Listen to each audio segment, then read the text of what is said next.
দীঘায় একই দিনে ইলিশের পাশাপাশি বিরল প্রজাতির মাছ লক্ষ লক্ষ টাকায় বিক্রি হলো। মাছ ধরার মৌসুমের শুরুতেই লক্ষ্মী লাভ। লক্ষ লক্ষ টাকার বিরল প্রজাতির মাছ পেয়ে খুশি দীঘার মৎস্যজীবীরা।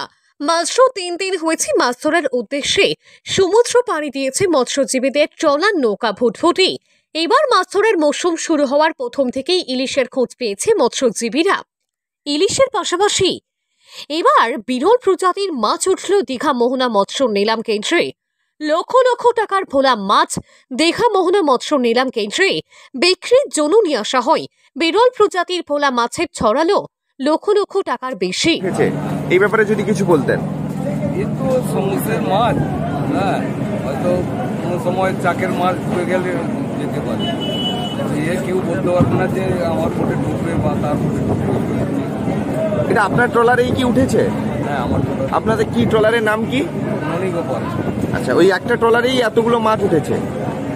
আচ্ছা, এর তো পটকার জন্য প্রচুর দাম মাছটার বলে শুনি, কিন্তু কি হয়। পূর্ব ভারতের বৃহত্তম সামুদ্রিক মৎস্য নিলাম কেন্দ্র দীঘা মোহনা মৎস্য নিলাম কেন্দ্র চলতি বছর সবে শুরু হয়েছে মাছ ধরার মৌসুম। আর মাছ ধরা শুরু হওয়ার প্রথম দিন থেকেই সমুদ্রে মাছ শিকারের অনুকূল পরিবেশ। দীঘা মোহনা মৎস্য নিলাম কেন্দ্রে সামুদ্রিক মাছের ধীরে ধীরে যোগান বাড়ছে, আর তাতেই মুখে হাসি ফুটেছে মৎস্যজীবীদের। প্রথম দিন থেকেই অন্যান্য সামুদ্রিক মাছের পাশাপাশি ইলিশের দেখা মিলেছে। 18 জুন বুধবার দীঘা মোহনায় মৎস্য নিলাম কেন্দ্রে ওঠে টন টন ইলিশ মাছ। ইলিশের পাশাপাশি এদিন 29টি তেলিয়া ভোলা মাছ নিলামে ওঠে। উল্টে গেল, এটা মরশুমের শেষের দিকে হতো, কিন্তু এবছর দেখছি যে বছরের প্রথমের দিকে অনেকে কিছু কিছু পাচ্ছে, 2-1টা পাচ্ছে, 10টা পাচ্ছে, 20টা পাচ্ছে, এরকম পাচ্ছে কিছু কিছু 2-1টা করে তেলিয়া বলা পাওয়া যাচ্ছে। কত পেয়েছে আজকের আমাদের মিহিরবাবুর কাছাতে 29 পিস এসছে, ছোট বড় করে, এখনো বিক্রি হয়নি। এগুলো কোত্থেকে এসছে? এগুলো এই আমার সমুদ্র থেকেই এসছে, সমুদ্রেই ধরেছে। না, আমাদের পাশের রাজ্য উড়িষ্যা থেকেও আসে অনেক মাছ। না, এটা উড়িষ্যা থেকে না, নিজেদের মাছ। উড়িষ্যার কেবি আড়তে মাছটিকে নিলামে তোলা হয়।